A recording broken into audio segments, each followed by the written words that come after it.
Happy Monday, everyone, and thanks for tuning in. We've got a packed show for you today.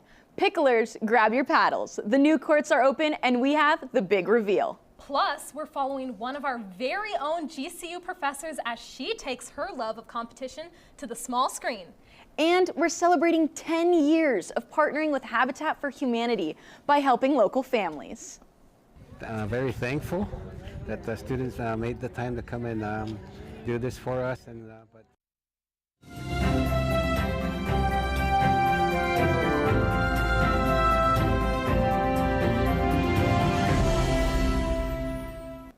Welcome back to Lopes Lately, GCU's student-produced newscast that keeps you in the loop about what's happening on campus. I'm Kalkidan Meyers. And I'm Tatum Fox. Today we start with a frightening moment on campus over the weekend. And we have new information this afternoon from the Arizona Department of Public Safety. This video is from students who watched the incident unfold. According to DPS, around 3 a.m. on Saturday morning, a trooper observed a Kia Sportage speeding and driving recklessly near 35th Avenue and Camelback Road. After attempting a traffic stop, the driver fled. The Firebird helicopter located the vehicle and tracked it to Grand Canyon University, where the suspect bailed on foot. A foot pursuit ensued and the suspect was taken into custody. He was booked for felony flight, reckless driving, criminal speed, theft of means of transportation, and possession of a stolen firearm. One of the areas here in the valley with the most frequent reports of human trafficking is right beyond the gates of GCU. The Maricopa County Attorney's Office and GCU recently hosted a community event to raise awareness and educate the public. An initiative called Break the Chain partners with local police and nonprofits working to change Phoenix. This movement is working to blend awareness and action by educating people on how to recognize and report trafficking.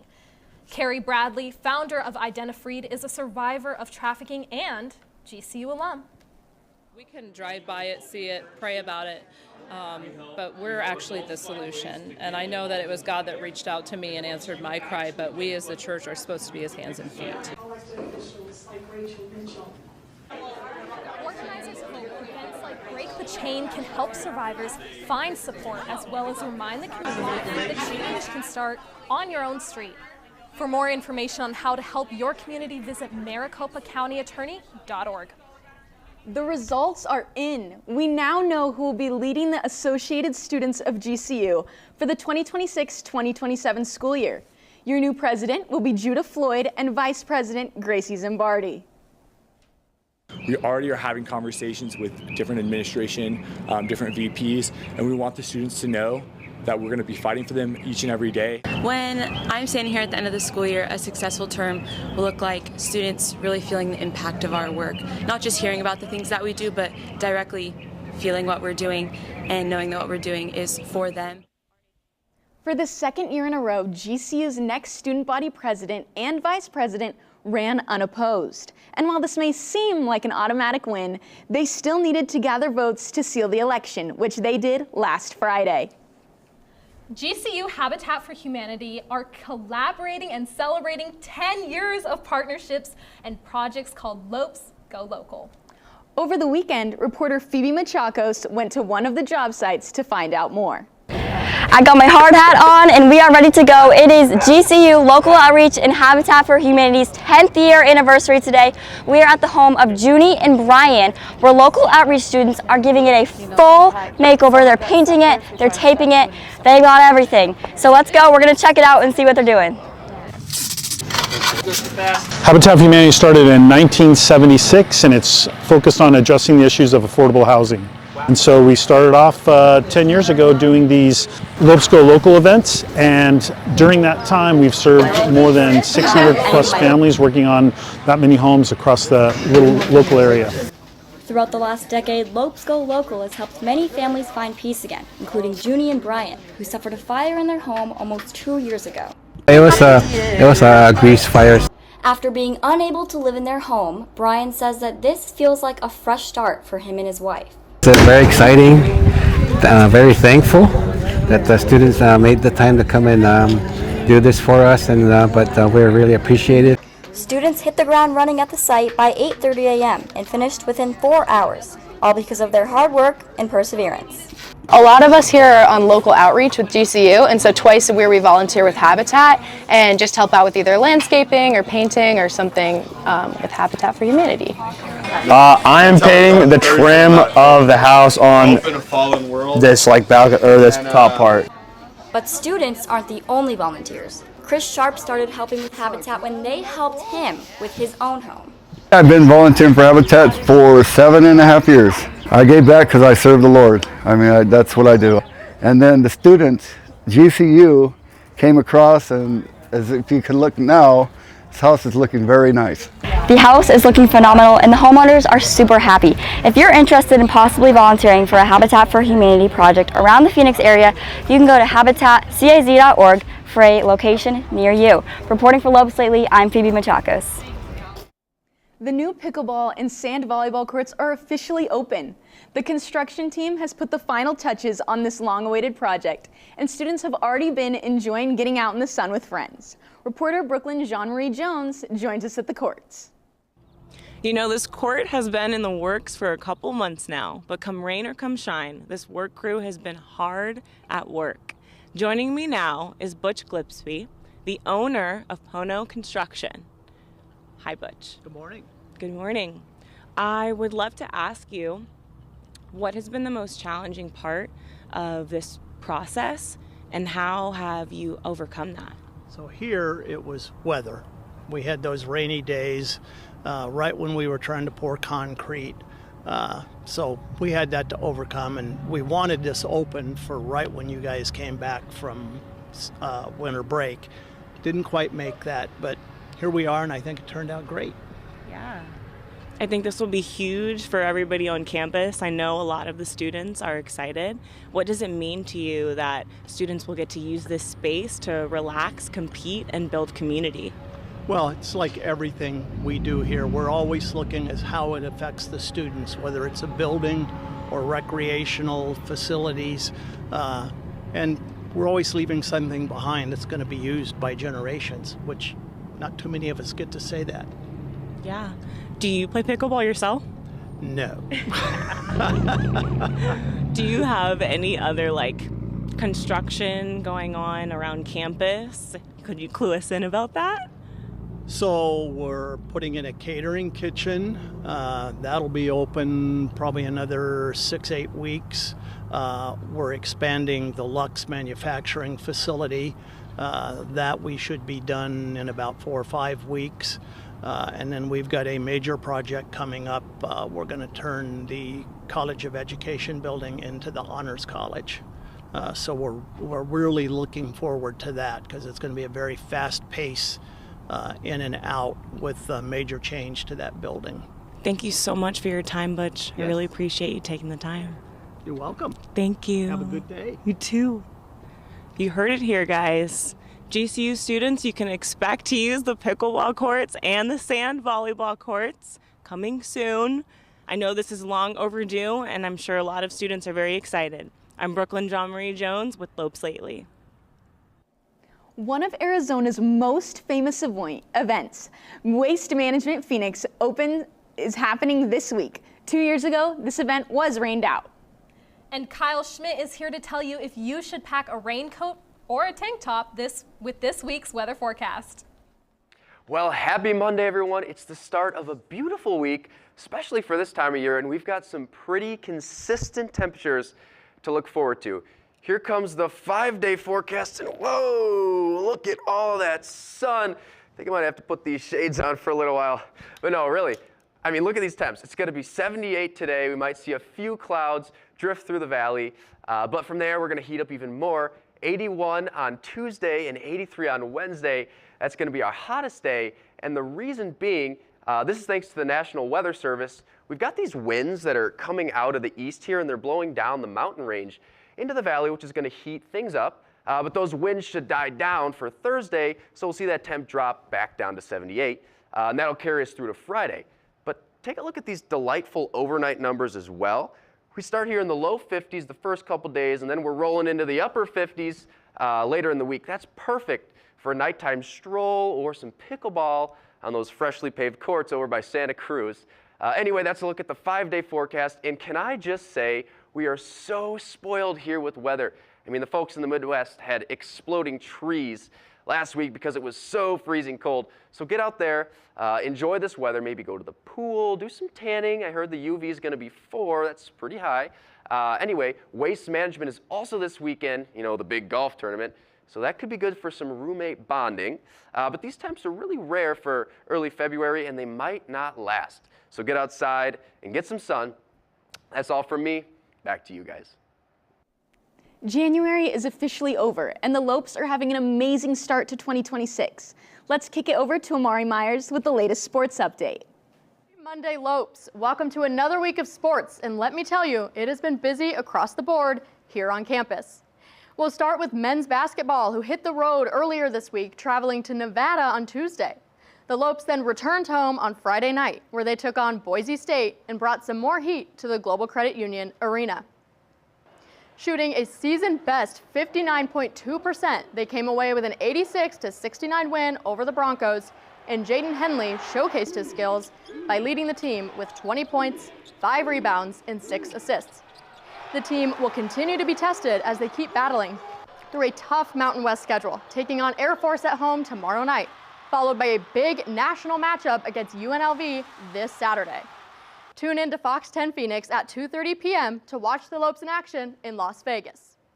Women's basketball paved the way to an 86-66 victory over Utah State last Wednesday night, producing season highs for assists and field goals made. Casey Valenti-Paya, whose previous season high was 9 points, came close to doubling that by leading the team with 16 points. They returned home on Saturday, where they hosted Wyoming in a crucial Mountain West game, winning 57-47 and snapping Wyoming's previous 4-game winning streak. With 19 points and 9 rebounds, Juliana Lamandola was Saturday's leading scorer. They'll be back home to host San Diego State on Wednesday before they travel to Colorado on Saturday to face the Air Force Falcons. On top of all the excitement surrounding our men's and women's basketball teams, there's also momentum building within our club sports here on campus. One brand new team is officially underway in its inaugural season. Braden Hartman has more. One of GCU's newest clubs is hoping to soar to new heights. The club track and field team is currently competing in their first season. They are led by Coach Todd Lehman, who made the decision to step away from his role on the GCU Division I track team to pursue this new path. Deciding to start this program was tough. I left a great gig at the D1 side and had a lot of success here, but again, I've done my whole career has been working with developmental athletes and getting them better. It was attractive for me to be able to kind of give back to the sport a little bit, slow down. The club is giving athletes another chance to compete in their events. Club President Cheyenne Sinna looks at this opportunity as a gift from God.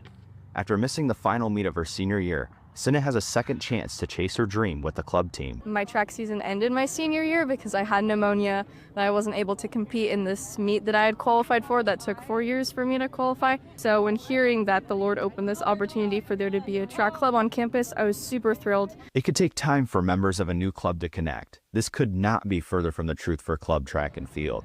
Vice President Ethan Malis says that the sense of family is what sticks out to him the most. I don't know, I feel like it continues that culture of high school almost, where it's super close-knit. We're all in it together and we all know each other. Everyone knows each other's name. It's one big family, like I said earlier. So they've been super supportive and just pushing me to do my best and encouraging me, and honestly the whole team along the way. So it's been super, super great, and I love this family. GCU club sports continue to allow students the opportunity to continue playing the sport they love. To learn more about the GCU club track team, visit their Instagram at GCUTF_club. I'm Braden Hartman with Lopes Lately. An exciting start for the club track and field team, and it's clear that they are making their mark here at GCU. Switching gears, softball has just been titled the Mountain West preseason favorite, and their opening day is approaching. 4 players were selected for the preseason All-Mountain West team, and Savannah Kirk was picked preseason Player of the Year for the 2nd year in a row, setting high expectations for what's ahead. They will open against Southern Utah this Friday at 4 p.m., followed by Weber State at 6:30.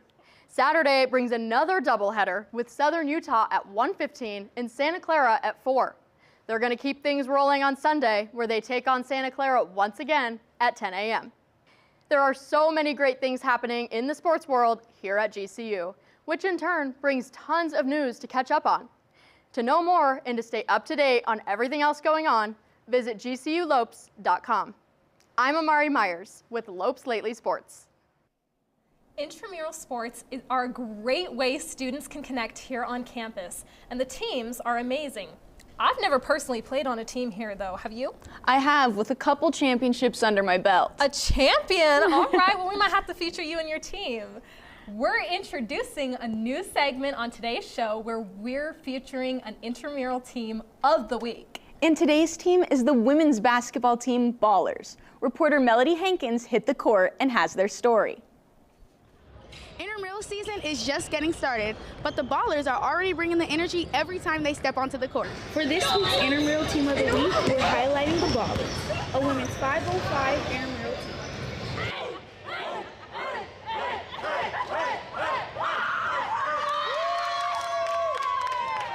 I think the first thing is that we don't have too many people who played high school basketball, but we have a lot of determined hoopers out here, and they're willing to get better. They're willing to put in the work and work together so that we can come out on a victory season. They call themselves the Ballers, a group of friends who came together to compete. With a 2-on-2 record to start the season, this women's 5-on-5 team is already playing with confidence and chemistry. We're all texting the group chat right before the game, getting super excited, and then right before we're at warm-ups, and we're just all cheering each other up and just cracking jokes, and it's a great time. From communication on the court to support on the bench, this group has already built a positive team vibe.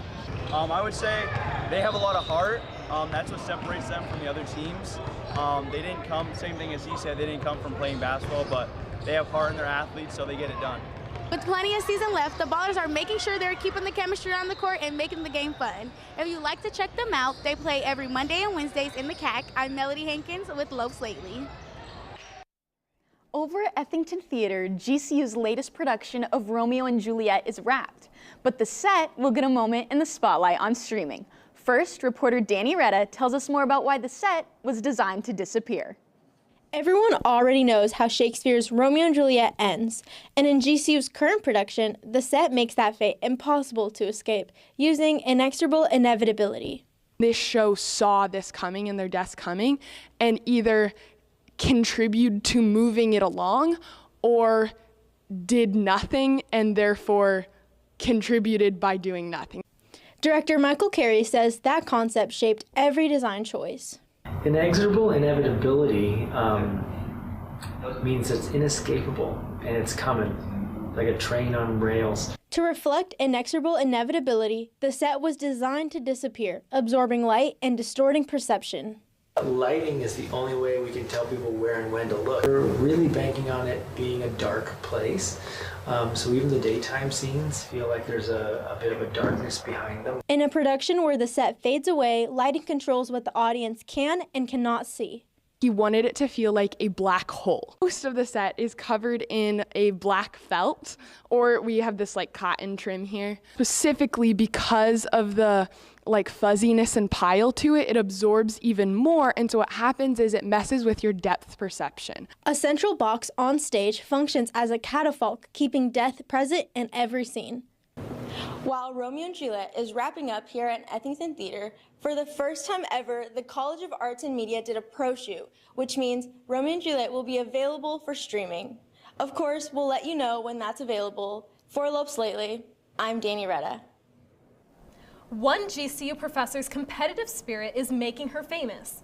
Communications instructor Karmini Narayanan is back from an exciting trip to London where she filmed the game show Scrabble. Bridget Rawlings has her story. GCU professor Karmini has appeared on game show Wheel of Fortune and now Scrabble. She's also a consistent radio contest winner.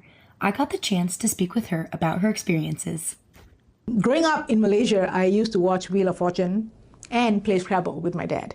So it was kind of instilled in me from a young time. So when I saw that Wheel of Fortune, this was 2 years ago, Wheel of Fortune was accepting applications, I sent in my application for that. And that was in California.